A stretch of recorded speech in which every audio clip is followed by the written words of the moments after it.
Hi! In front of me is TECNO SPARK 10, and today I would like to show you how you can add photos to text message.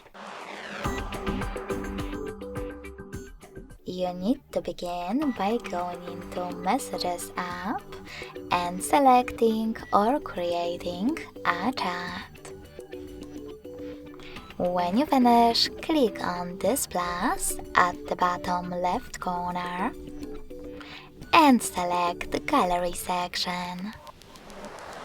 Now just hold one of your photos that you wish to add and hit select at the top right corner.